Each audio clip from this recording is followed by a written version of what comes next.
Hey there everyone, it's your boy, Commander Krakdawg, and today we're going to talk about system colonization that was just released, and we're going to go over each and every point that you need to know, the important points only though, none of the fluff, and we're going to go over it really quick so you can get to it right away. It shouldn't take too long, but be sure to pay attention to each point, they're all very important. So, the first step will be to purchase a claim from a system colonization contact at a starport in a populated system. The claim must be within a 10 light-year radius of the contact, selectable via a galaxy map type menu. It costs about 25 million credits to purchase the claim. That's just for the initial primary starport claim, that's all. And then there are different tiers of primary starports, ranging from tier 1 to tier 3. And they have different varieties, like tier 1 is like an outpost, tier 3 would include, like, say, an Ocellus starport, which is much more advanced. And they have more advanced customization options with different materials required, usually more and more advanced types, rare kinds. So you have 24 hours from purchasing a claim to arrive at the selected system and deploy a colonization beacon at the designated site. To do so, you will use an SC Suite module, that system colonization module, automatically installed on your ship, and it can be selected at the bottom of the Fire Groups module section when you press 4 or whatever your key is to go over to your ship panel. It may also be able to be deployed from the mission contact targets. Don't know, but someone reported to me that was the case, and so if you have trouble doing it from the fire group, you can also check your mission contact targets and try to do it that way. A colonization ship will arrive at the colonization beacon, where you can deliver the required commodities to build the starport. Deliveries do count as sales rather than just a straight up delivery, so you will get credits and trade rank as a result of profitable deliveries. You have approximately 4 weeks to finish the construction of the new starport, where it is likely to remain in an unfinished state with limited or no services. Once the construction of the primary port is completed, it will become online and available for full use after the following server maintenance period on Thursdays at 0700 hours UTC. After the primary port is completely online, you, as the system architect, can begin construction of further starports and planetary installations, the latter of which can be constructed anywhere on the planet that the player selects. It's got kind of like a free-range hologram selection sort of dealio, which is pretty neat. I'm excited to see that. There are various types of asteroid stations as well, from the typical rocky stations to the icy asteroids. I think those are new. I've never seen those before. Correct me if I'm wrong, but there are maybe even a few more that seem to be hinted at. Very cool. Those can also be constructed. And the system that you colonize will fully participate in the BGS, the background simulation. I can't stress that enough. It will inherit your minor faction as like a third party, but it will also inherit the minor faction control and a select few other allegiances from the system colonization contacts allegiances, where you got that colonization claim contract. Okay, so you can always work your player minor faction or whatever minor faction you want to work up. You can work that up in the system, but it won't start as the controlling faction unless it was previously the controlling faction in that past system. Okay, very important.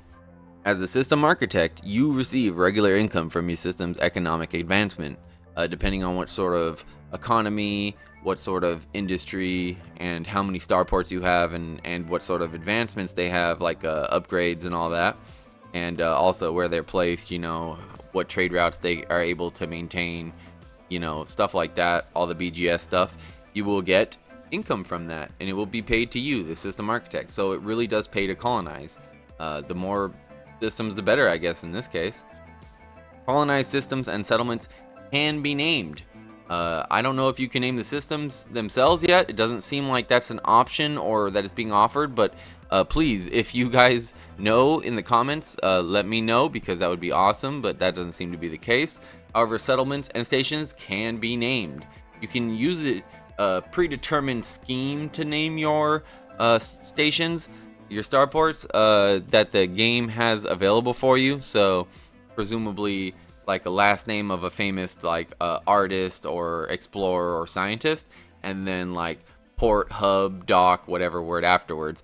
Or, and this is the best part, you can pay ARCs. Yes, I know, pay ARCs, but you can pay ARKs to give it a fully customizable name. Anything you want, presumably within some rules. But I mean, depending on how much it costs. I mean, for me, I'm sorry, no matter what it costs, I usually don't say this about games and microtransactions, but no matter what it costs, I'm going to go ahead and pay ARKs for at least one station to bear a really cool name that I want to put on it, okay? And if it's cheap enough, man, ooh, they're going to clean my wallet out. But that's really cool. That's all of this, the ability to place the bases on the planets using like a free range like selection, like a free world selection sort of thing wherever you want it. Way better than I thought. I thought it was going to be slots for the installations too. No, the installations is going to be placed anywhere. It's glorious. If you want to get real clever, you can almost kind of build like little cities, I imagine. I don't know what the radius around them that you can build next to each other, but I presume if you can get them close enough, you might be able to build really cool looking little cities. I'm excited to see what people do with it. If you have a cool idea, feel free to leave it in the comments. Just let me fair warn you, okay? A little caveat. I know everybody's excited to talk about the colonization projects, but you must remember, if you have one that's going to require a lot of work, a few daisy chain links out there, and your squad's working on it, you might not want to talk about it right now too much, just because you never know, other players might be looking not maybe to grief per se, but they might say, oh, that's a cool system, let me get there first, right? So just be careful, what sort of information you're talking about your colonization project. Be sure to just don't let anyone snap it up from under you, because that stuff is going quick right now. I imagine in the next few days it will slow down a little bit and probably come to a screeching halt as people run out of the steam to keep doing this, but it will go on definitely for a long time, because it's a great system. I can't see this not being used all the time. This is pretty much going to be what I'm going to be doing in Elite from now on, right? So I look forward to it. Let me get off my soapbox. A wonderful little ramble about a wonderful update. And just to throw a couple more things on top of you real quick, if you didn't see Frontier Unlocked, I would watch it. If you haven't seen it, want to watch it, no spoilers, click off now. This is the end of the video. No worries. Click off now. I'm just going to say real quick what great, wonderful news we got. Okay, so I'll just list it out. We got the new ship confirmed. Gudamaya Courier, a medium ship, size 7 thrusters. Okay, multi-purpose. Kind of has like people are calling it the toucan, right? Stuff like that, because it's got a very curved beak sort of look, but it is, in my opinion, glorious. It's got they've already released images of the rear kits. Wonderful. This is gonna be fabulous. I'm so excited. It looks great. And we also got word of Vanguards. It's gonna be a new mechanic. I didn't quite catch exactly what that's gonna be, but I imagine it's a multi-crew sort of dealio, and it's definitely gonna kind of give squadrons a run for their money. I think squadrons are probably going to go the way of the past, and they're looking to reopen player minor factions and probably integrate all of this Vanguards, PMFs, and all that, BGS and colonization together into one big mechanic, which seems really cool, which is why I'm going over it here. And man, also the Mandalay is out for sale with credits, so if you were hoping to get a Mandalay, now's the time. So I just a lot of news to go over, but hopefully you guys got everything you were looking for. Feel free to leave some love in the comments. And other than that, y'all, stay safe, fly dangerously. 07, Commanders.